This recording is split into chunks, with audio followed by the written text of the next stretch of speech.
Hello, I'm Paul Beckwith. Happy New Year to everybody.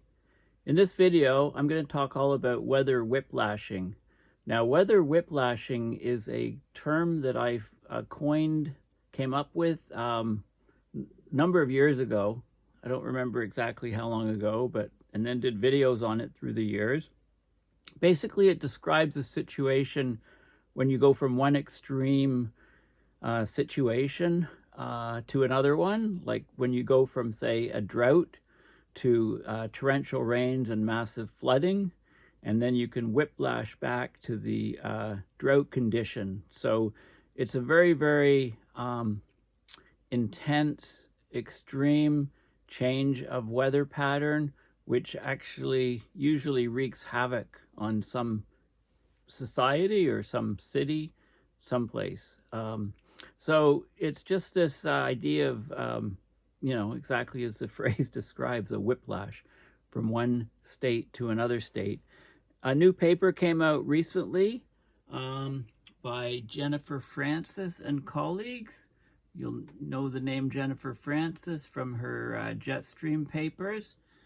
This is a key diagram in the paper. It's called a self-organizing map, if you like.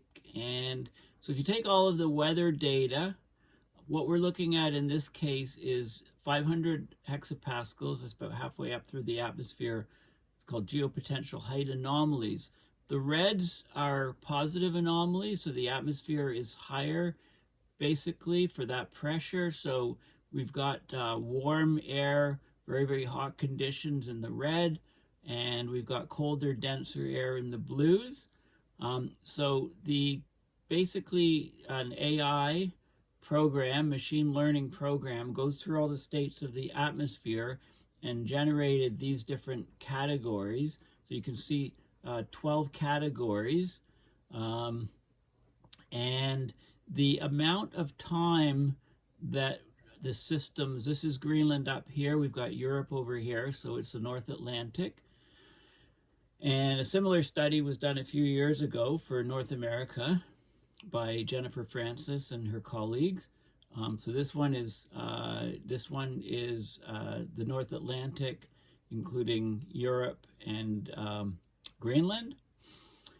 And in the winter, the first percentages correspond to the winter months, January, February, March. And the percentage is the frequency of occurrence. It's the percentage of time during winters from 1948 to 2021 that the atmosphere is in this particular state. Okay, where it's very, very hot here and colder here. Okay, so each of these maps, so if you add the first percentages for all of these maps, you should get 100. I hadn't checked that.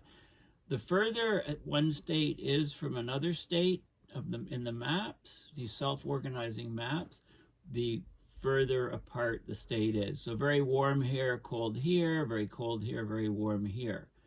Okay, and the percentages, you can see that there is quite a bit of variation in the winters, the first numbers. I mean, we've got the state here as low as 2%, 3%, 3%, and then the highest are 17%, 14%, 13%. Okay, so that's the percentage of time in that particular state. The bracketed percentages are in the summer, July, August, September. Okay, the summer months. And you can see that there's more consistency. There's not much variation in summer months. Okay, so I think, when the states were picked, the idea was to get roughly equal percentages in each of these states in the summer months, and then see how it varies in the winter months. The key thing is that when you shift from one configuration to another configuration, that's basically a weather whiplashing event. And obviously, if you go from this state here to this state here, it's the largest weather whiplashing that you can see. Okay, so I'll talk about this paper in more detail, and it just came out. Weather whiplash events in Europe and North Atlantic, assessed as continental scale atmospheric regime shifts or abrupt shifts or regime change or phase change. It's an abrupt change from one state to another. Before I talk about that, I should point out that there is a Wikipedia page now on weather whiplashing. So weather whiplash is the phenomena of rapid swings between extremes in weather, which sometimes scientists argue is caused by climate change. Now, I came up with the term weather whiplashing many, many years ago, used it multiple times in my videos over the years, etc. And of course, people now are just stealing the term from me, which is fine. I guess copying, stealing stuff from somebody else is, I guess I should take that as a form of flattery. There is a bit of information here. There's a paper in 2023, Vox's Benji Jones wrote the phase weather whiplash had been in use for 10 years or more, but not really. Not really. I don't think so. A 2021 study in the International Journal of Climatology characterized the phenomena as gaining prominence in both academia and the press. As of 2019, there was no formal scientific definition of weather whiplash. I was using it well earlier than 2019. So I could prove that it's my phrase. Then I can appear on, Wikipedia here, but who cares? So weather whiplash was observed amid the 2022 European heat waves, which parched France was in drought, one of the worst ever recorded droughts, also in England. And then there was heavy rain and flooding. And there were also rains in the southwestern North American mega drought, lots of rain, so torrential rains, and then back to drought. So that's an example, of the weather whiplashing. Or, I used to use the example all the time of the Mississippi.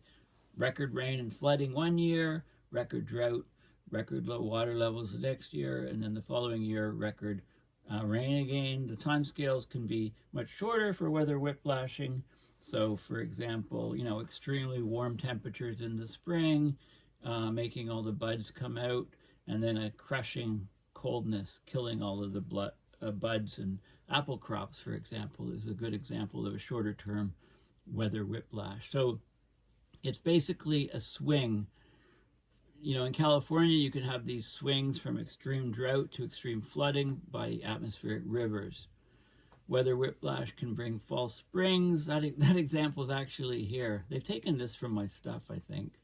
Or winter weather warm spells, conceal a freeze following them, freak snowstorms early in the season, okay, and so on. And of course, there's links to the jet streams, which are very, very strong.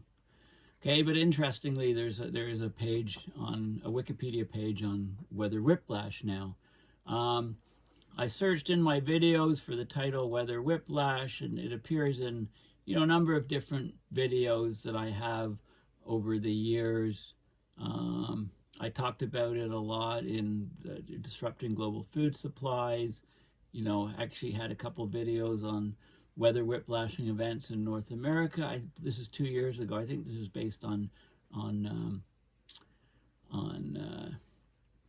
the Francis paper from a couple of years ago.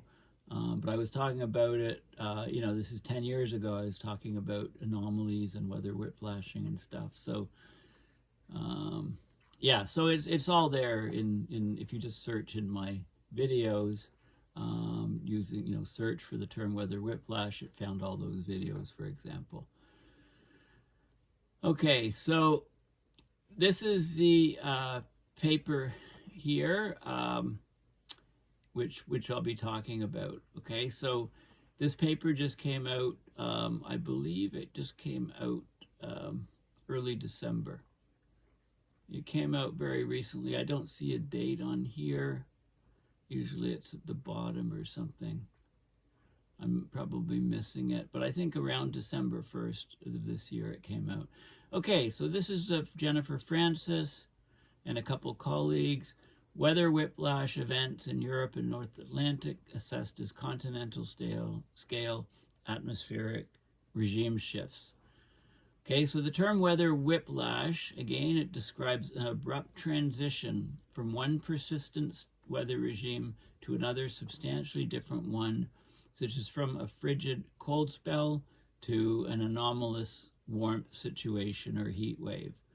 Weather whiplash events, they call them WWEs, are often highly disruptive to agriculture, ecosystems, infrastructure, and human activities.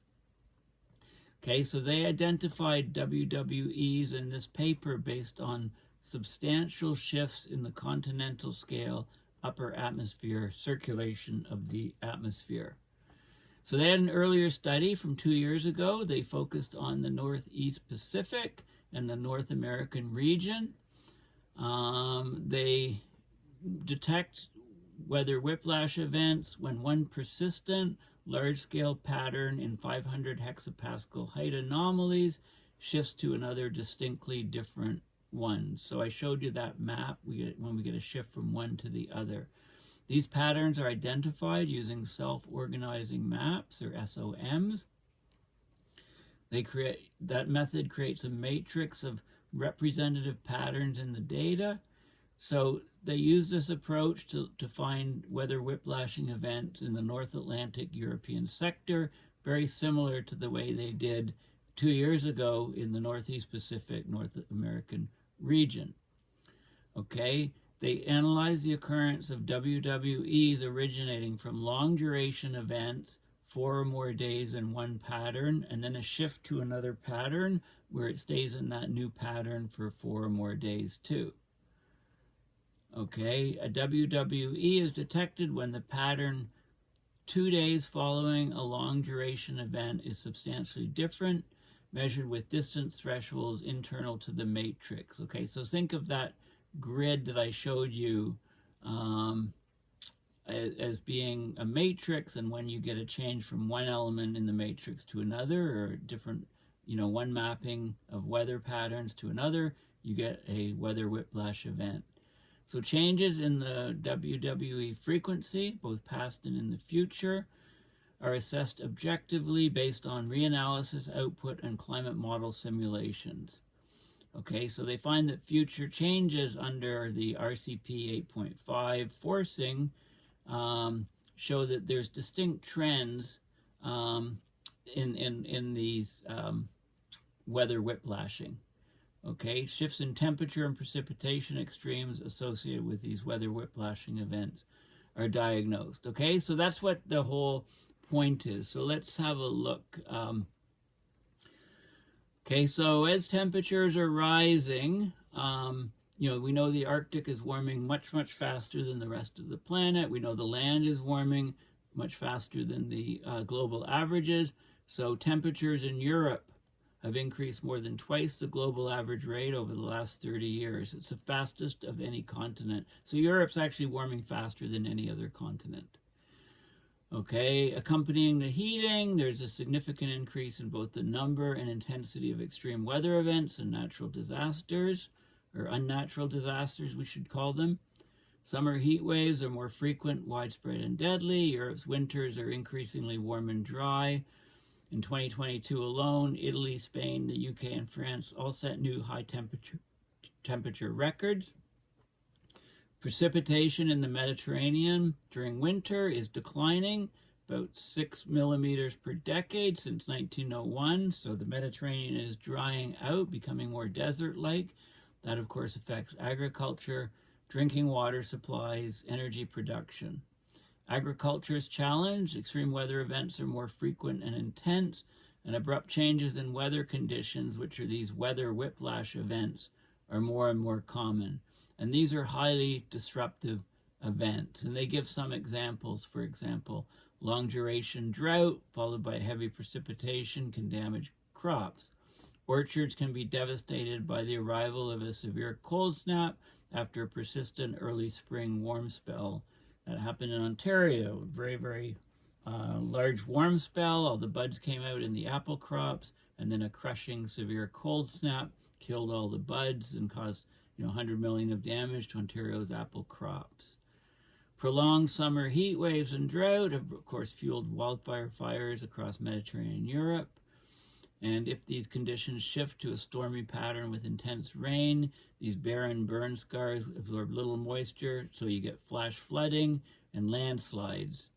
Okay, so there's little research focused on these weather whiplashing events in Europe, so this study is looking at that. Okay, so they used a neural network-based pattern recognition tool called self-organizing maps. So these techniques were originally developed to diagnose images in the medical field. Self-organizing maps have been applied to analyze a wide range of atmospheric features and behaviors. Okay, so I showed you this. This is the key master self-organizing map matrix. It's a matrix.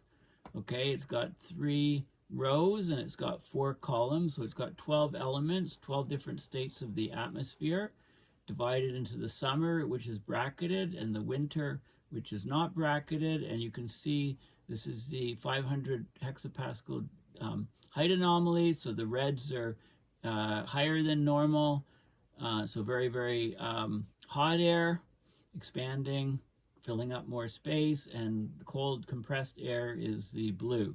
So the further away, if you jump from here to here to here to here, you get a weather whiplashing event.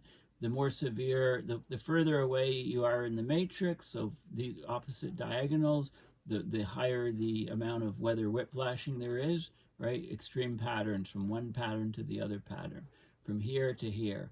Okay, you can see the changes very significantly as you jump from one to the other. Okay, so this is the key matrix that's generated from the data.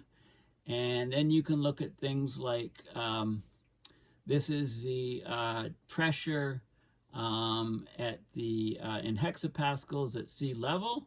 You know, normally it's 1,000. Okay, so you've got higher pressure regions, lower pressure regions, and so on. And you can associate something called the North American Oscillation Index. And when it's really positive, then you get these, this is a 3x4 matrix associated with all of these maps. And you can see positive NAO indexes on these ones here. You know, here, here, and here. Okay, let's look at some more data. This is the 2-meter air temperature anomalies corresponding to those, you know, for the 12 different situations. So very, very warm over Greenland in this case, very, very cold over Greenland in this case, right? You can see all of these different states and the amount of, we know the percentages of time that we're in each of these states from the initial map that I showed you. And then you can look at the, these are the temperature anomalies that occur, and they're the highest and most significant in these cases here. This is annually. This is in the winter months, January, February, March, and in the summer, July, August, September. So these are the modes here where you get huge frequency increases. We're in this mode much more often than we were before. Okay, there's lots of statistics. If we go here, I believe this is showing the wintertime conditions. I'm just going down. Winter, so it's the winter, January, February, March temperature is the number of days that the air temperature anomalies at 925 hexapascal, just above the surface, about 1 kilometer above the surface, exceed 1.5 sigma. And so warm, cold, and then precipitation in the winter. So this is precipitation. So I'll just scroll up a little bit. It's a bit slow. Okay, so this is the warm anomalies in the winter in those regions near the surface. This is the cold anomalies, is the next series of maps, and then the precipitation anomalies in each of the different states. The weather whiplashing events is when you jump from one state to another state. And then if we go a bit further down, we've got the same sort of thing here in the summer months. The warm anomalies, the cold anomalies, and the precipitation anomalies at the bottom. And then there's for each of those particular states,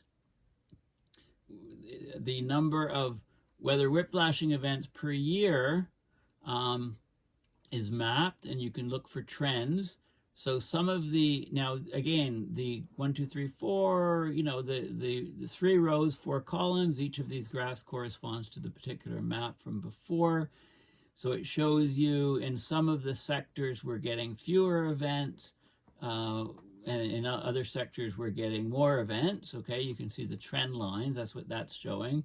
And then it shows you the difference from 2021 to 2002, that average, the number of weather whiplashing events in this time period minus those in this time period. And we can see that we're getting a lot more events in this this 1-4 part of the matrix. This is in the January, February, March, and this is in July, August, September. Okay, so we're getting a lot more events in some and less in others. Okay, so this is important data. This is an interesting set, and again, these positions, 3 rows by 4 columns, correspond with all the maps. So if what this is showing is if we're in mode 12, we get weather whiplashing events when we jump to the red ones. So mode 12 jumping to mode 4 and mode 10 is a very significant weather whiplashing event. So you can see, here we're in mode 1 and we jump to mode 9 for severe weather whiplashing and so on. So this is how you read it, and it's set up for the winter and for the summer. Okay, so you can see the patterns and the modes where you jump from and to. And LDEs are long duration events. So long duration events, you can see where, so this is the trend in long duration events. It's the frequency, it's the days per year of a long duration event occurring in each mode from 2006 to 2100 as projected by 10 of the ensemble climate models. So what you can see is we can expect to be in this mode 1 for longer and longer periods of time. 2 days basically here to, about 8 days, for there. Or 2 long duration events in 2010 in this mode 1 going to 8. So an increase of 4 times the number of long duration events for mode 1 and a decrease, for mode 12, a significant decrease. So you can see that the state of the atmosphere is actually changing. These self-organizing maps are a useful way of looking at it. The state of the atmosphere is changing significantly, and it's leading to many more abrupt regime transitions. It's leading to many more weather whiplashing events where we snap from one weather situation to another. Okay, so this is very significant findings. Weather whiplash events in the North Atlantic European region are likely to increase in frequency as the globe continues to warm in response to higher concentrations of greenhouse gases. Atmospheric patterns with enhanced warming in high latitudes, particularly those exhibiting positive height anomalies in high latitudes, are most likely to both increase in frequency and to spawn more weather whiplashing events, especially in summer. These findings are consistent with increasing trends in high latitude blocking. Okay, so the jet streams are a lot wavier and they're getting stuck in place, and we're getting what's called meteorological blocking, and this is going to happen more and more often. So we're going to get lots more weather extremes because of this waviness of the jet streams, but we're also going to get a lot more transitions from one extreme to another extreme. And this is looking at Europe, basically. This needs to be done. This type of study was done 2 years ago by Jennifer Francis and her colleagues over North America. This study looks at the North Atlantic from Greenland on one side to Europe on the other side, and it's seeing large increases in the weather whiplashing events. We know we're getting rapid Arctic warming, we're getting disruptions of the stratospheric polar vortex, we're getting oceanic heat waves. So this goes a long way to explaining why these sort of things are happening. But we need to do these same sort of studies for parts of the southern hemisphere, basically get coverage over the entire planet to look at these weather whiplashing events. Okay, so I just want to go back to the map here. Okay, so again, what we can do is we can take all of the data from 1948 to 2021 on the atmosphere. We get a neural network to generate these maps, so we get 12 different maps forming a grid or a matrix with 3 rows and 4 columns. And the percentages correspond to the amount of time the atmosphere is in that given state, shown by this map, or close to it, both in the winter months, okay, that's the first percentage, and in the summer months, that's the second percentage. Okay, you can see there's not much variation. The second number is always, it varies from about 7 to 11%. Okay, it's mostly about 9 or 10%. The first number, there's a lot of variation, more variation in the winter than in the summer. When we go from one of these states to another state, it's a weather whiplashing event. If we go further in the matrix, so say from here over to here, we get the 2 polar extremes of situation occurring, and we'd have a massive whiplashing event if we move from that state to that state. So this is how you can read this map. It's a very useful way of looking at different states of the atmosphere and then defining what a weather whiplashing event is. Okay, so anyway, thank you for listening. Please consider going to my website, paulbeckwith.net, and donating to PayPal to support my research and videos as I connect the dots on abrupt climate system change. And, I highly recommend that you actually have a look at this paper. Where did it go? Here we go. Okay, read about weather whiplashing, Google it, see how it, and then you'll be able to relate the weather whiplashing that's occurring to the particular region where you live. And, you might want to revisit some of the videos that I did a couple of years ago on weather whiplashing in North America. This particular paper that I'm talking about is weather whiplashing in Europe and the North Atlantic Ocean and over to Greenland. So thanks for listening, and once again, Happy New Year, and we'll chat again soon. Okay, bye for now.